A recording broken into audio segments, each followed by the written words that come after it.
Hello, Lazy Bob, and welcome to your deck review. For those of you joining us on YouTube for the first time, this is a series where I will review your deck's PP lightly and calmly and tell you what's wrong with it, why it curves to the left every third game.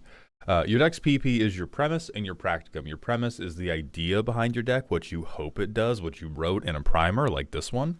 And your practicum is the stuff in the 99 and whether or not it supports that idea. So we're going to spend a couple minutes talking about what they want to do, if that's a reasonable goal at the power level they want to be at, and then we'll dig into the actual cards for the rest of it.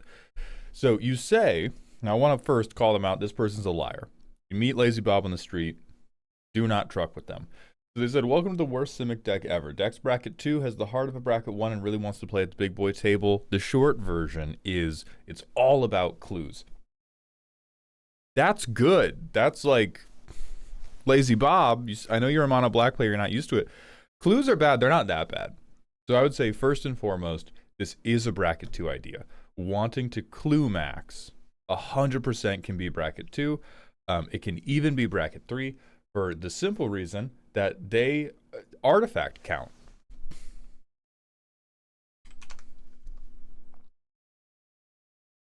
Jump scare, nightmare, nightmare, nightmare. Now, I know we can't play this guy. I know we can't, both because you have the $150 budget limit and you've said the only token that can be made by this deck is a clue. But there are still things we can do to play around that. But what I want to get across is, like, if you can make artifacts in blue and get artifact count really high, you can get up to some bullshit. You can get up to some bullshit, Hundy P. $150 range, that's probably where we're going to have an issue with bracket 3. I realize this is probably because you're at an LGS and can't proxy, so I'm not going to get up on my soapbox and tell you all the moralities behind why proxy should be okay. But typically, I find decks like this that do really well are decks that are either like, I'm using good cards in service of a bad idea, or I'm using bad cards in service of a good established archetype. And clues, I said, are better than you think. They're not that strong, so this would be probably like, we're using bad cards in service of a weak idea, and there it's going to be pretty tough to get to bracket 3. But let's look at what you've got. That's what I've got for the idea. Tamiyo is also a very good commander, like mega underrated card. So we have interaction, broken bond, confirm suspicions, confront the unknown, normal counterspell, imprison to the moon, in too deep, make something a clue, lignify. How do we have this? Out cold, press for answers. Okay. So looking at the 99, I think this is why we feel it's bracket 1. What I'm seeing here is we have a lot of our interaction is bad because it makes a clue. And I think the first bridge you have to cross in your mind is, do I want the core bit of the deck to be every card makes a clue? Because that is a bracket 1 idea. There for sure, you have a bracket 1 idea. But what you have here is about 50%, hey, good card. Good card, good card, good card, good card, good card. And then we have 50% like dog shit. Like straight bracket 1 dog shit. And so I think we have to decide, do I want the core conceit of the deck to be all this dog shit I'm playing? Or do I want the core conceit of the deck to be, look at all these clues I'm making? Because there are ways to make clues with not dog shit. We also have ramp, and I'm not sure why we have that. We have a 1-mana commander. What's this curve look like? Okay, a little bit irresponsible, but I don't think we need 15 ramp.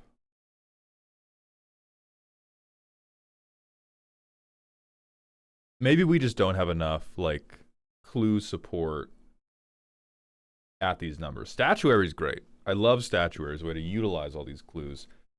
Sky Shroud claims crazy. What could we? I'm scratching my head. I'm tweaking. I'm freaking out. What could we need this for? That's a really bad card. Hot dog. That's cool. That art is dope. That is not it.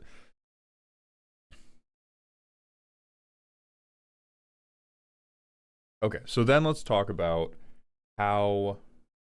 Oh, there's a lot going on here. Hold on. There's a lot going on. Other clue makers. Great. Curious Inquiry. I love. Trail of Evidence. Very cute. And there's maybe a gap in card knowledge because you're typically a mono black player. But I would say the thing you probably should be doing is you could even consider token doublers for this. But I would be doing more things that just leveraged the clues Tamiyo was already making. I would. Is there a card that says investigate twice instead? Hold on. Swear to God, there is.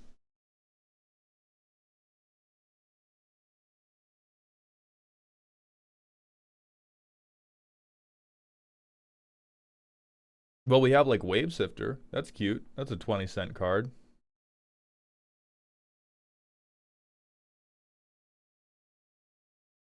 Oh, this guy from Doctor Who, he investigates. He's 25 cents. And we're in Simic, right? We have Tamiyo's blue and then green on the backside. Yeah, for sure we're in Simic. That's so crazy. I would have sworn there was a if you would investigate replacement effect doubler. Maybe I just fucking hallucinated that because I thought the clue players had better cards than they had. There's really not, my lord. Okay. Then let's go to Scryfall Tagger and see what other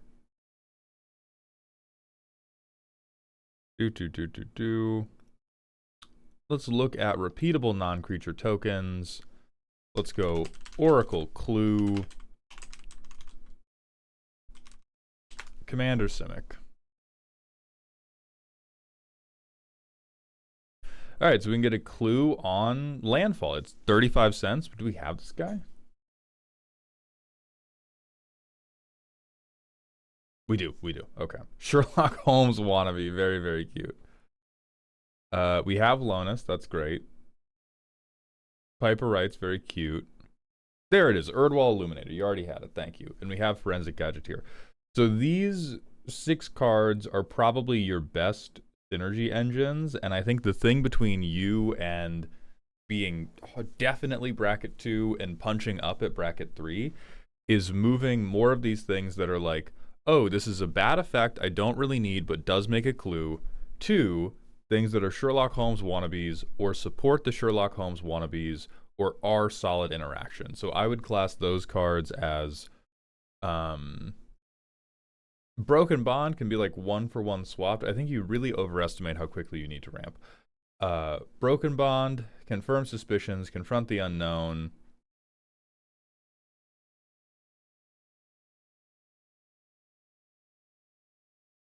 In Too Deep. It's not that bad, but like again, it's worse than it needs to be. Out Cold, Press for Answers.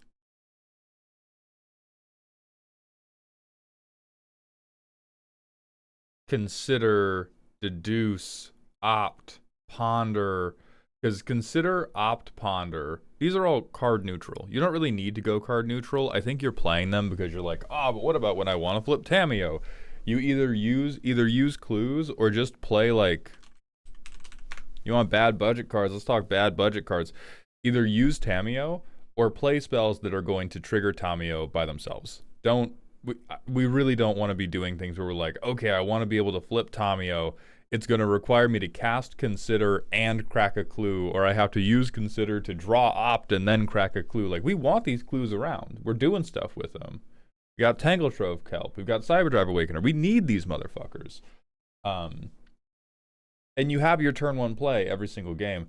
So I would be doing more things that were like, I need to, at minimum, draw 2 cards off this card.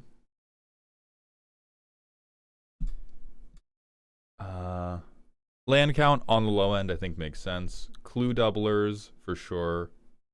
IDK, man. Wilderness Wreck, I kind of mess with, actually. These are both fine cards. You said IDK, man? Absolutely. Infinite Colorless Mana.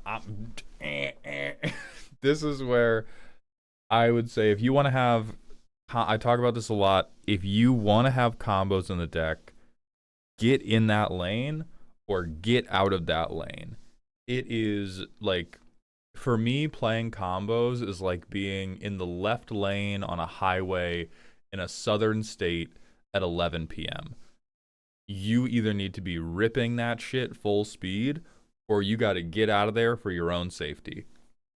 Now I think Forensic Gadgeteer you can play anyway. Basalt Monolith is like only here for the combo. So I would either support this combo more and do more stuff that you can do with the colorless mana that eventually wins with clues, or just stop the nonsense. That would be my earnest recommendation. So what else can we play that's going to be good for this clue generation? This is on death, we don't really care about. The Mechanist, 33 cents. Anytime we cast a non-creature, how many of those we got? Got like 40 something.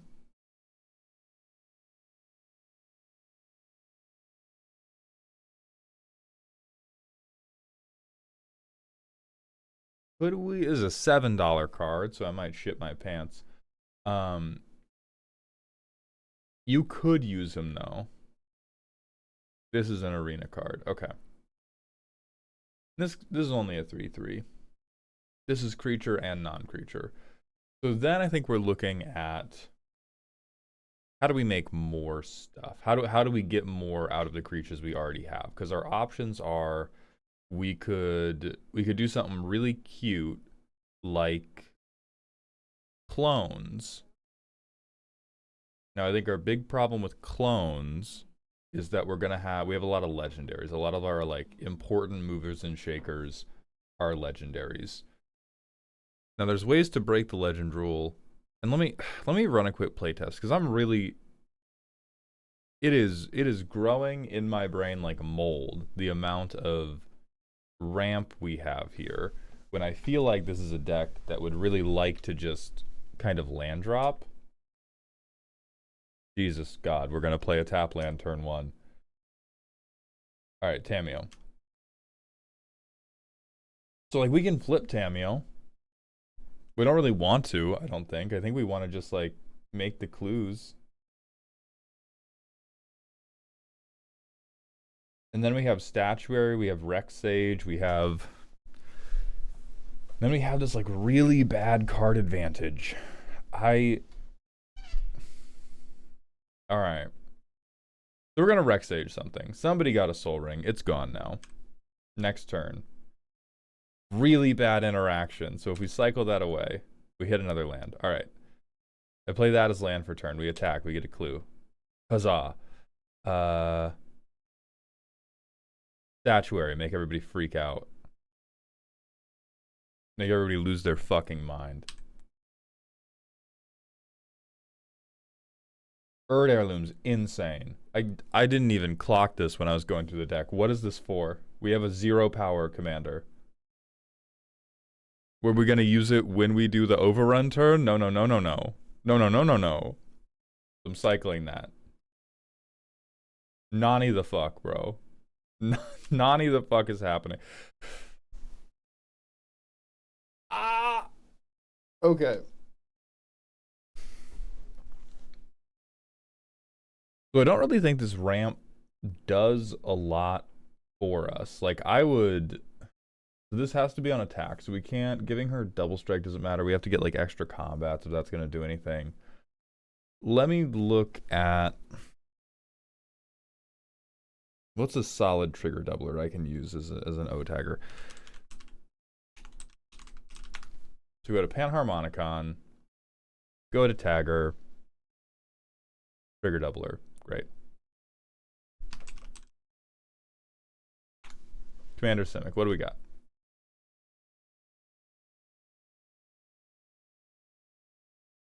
You could Roaming Throne, this is probably pretty expensive. Yeah, fuck that card, never mind. ETB, which we don't care about. Oh my god, this is all of it. Holy shit. Holy shit. There's Fractured Realm. That at least works with that at least works with doubling the triggers, but that's not phenomenal either. Okay. So we can. Does Trionic Resonator really not work for this? Okay, it does, but this is $7, so maybe you can't afford it.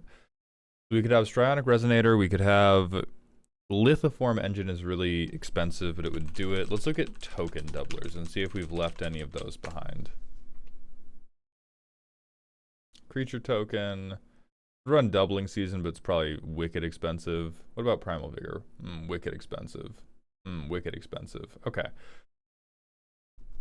So we do not have access to just shoving in the general green good stuff that's going to make us more tokens. Maybe all this ramp is so that you can like crack the clues for card draw. Now that I think more about it, I don't really agree with that plan, but I can at least understand it. I think what would go a very long way is shaving back on the ramp a bit. Whatever you're doing with it, you don't need 15. And then the other thing we should be doing is updating our card draw and our interaction to not be dog shit.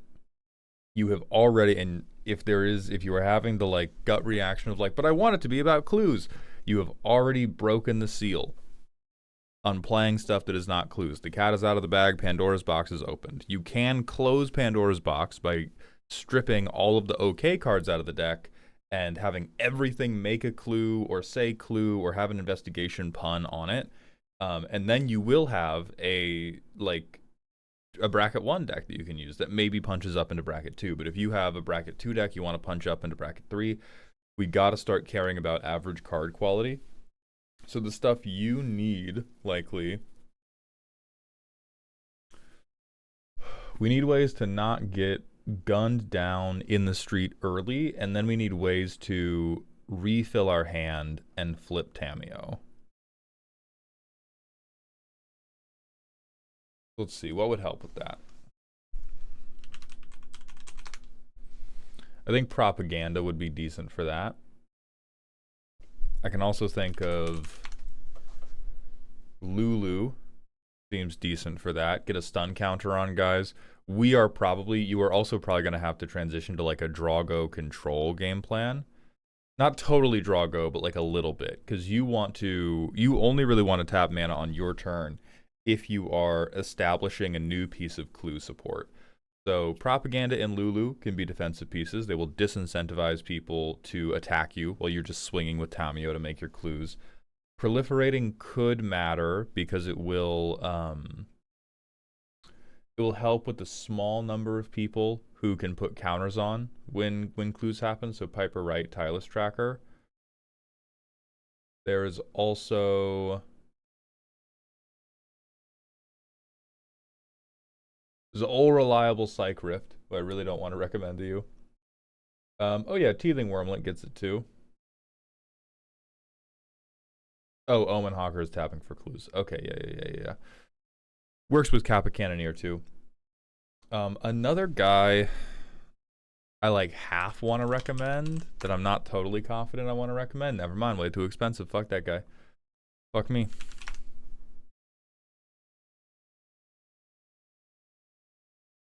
Okay, this one's only $4. It may fit into the eventual budget.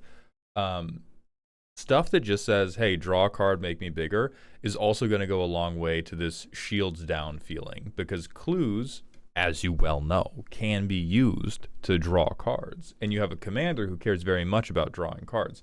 I think the biggest problem with doing card draw synergies is it means Tamiyo's ult would be a secondary way to win the game if you had something like Klinquant Sky Mage.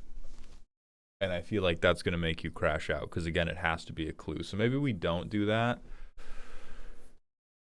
And you may in fact be limited to just going, okay, Broken Bond, Confirm Suspicions, Confront the Unknown, In Too Deep, Out Cold, Press for Answers, Consider, Deduce, Opt, Ponder.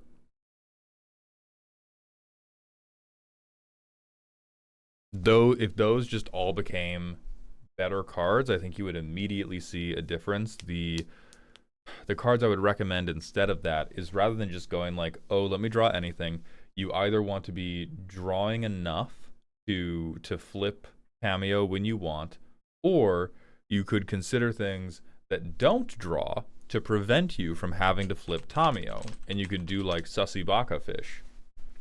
Now, the reason I recommend something like this is your deck does seem to rely really heavily on a couple very specific things. Like your deck is going to do a lot better if you can curve out with Lonus, with Tireless Tracker. Like if you get, I think, any of the 6 from here, I think you have a way better game. Well, maybe not Forensic Gadgeteer because your artifact count is low. But if you hit... Never mind, this guy also sucks. If you hit Erdwall Illuminator, Lonus, Piper Wright, or Tireless Tracker, I think you have a pretty fucking good time. I think if you don't see them all game, you have a pretty fucking bad time. So even though Tamiyo wants you to draw a lot of cards to flip, I think the 99 you have built really wants you to either tutor or to check top whatever and grab 1 or 2 cards, which is impulsing. Because if you can get, if Tireless Tracker is 7 cards deep, but you can get them on turn 3 into your hand and play them on turn 4, the game is just like so immensely better for you. And I think same goes for if you pull one of the doublers. But because your average card is Dudu Kaka, like your average card is ramp that we don't really need outside of trying to crack 8 million clues. Inefficient removal because it has clue in it. We don't really want to just have straight draw power because statistically we're going to pick up more Dudu Kaka. So that is what I would consider. You don't have to like 1-for-1 all these interaction pieces. You well could, but I think having more deck access would go a very, very long way. You should also consider things like Muddle the Mixture, which is a very special type of tutor that tends to work very well on people who have been brain poisoned by like 1 CEDH short and hate tutors, where you can transmute. So for 3 mana, you can turn this into a 2 mana card, which would be Lonus, which would be Piper Wright. Huzzah, huzzah, huzzah, we're doing it. And then you're off to the races. I think the last like heater card for clues that you don't have is probably Displaced Dinosaurs. Everything else I can think of that's gonna benefit from that big artifact count, I think is going to run us afoul of making a token that's not a clue or giving you a path to victory that isn't a clue. All right, so Displaced Dinosaurs. As your clues enter, they are 7/7 dinosaurs. Yippee and or wahoo. This would be, you know, a compelling reason to keep all the ramp in your deck.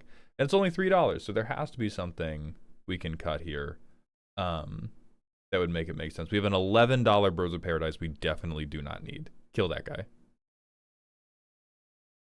We have a $3 ramp spell we do not need. Another $3 ramp spell we do not need. Turn one of these into a dinosaur right now. And then I think you're off to the races, and I think you get to like the low end of bracket 3 or at least the high end of bracket 2 pretty fast. So let me know in the comments if I missed any obvious clue synergies, and I hope this helped.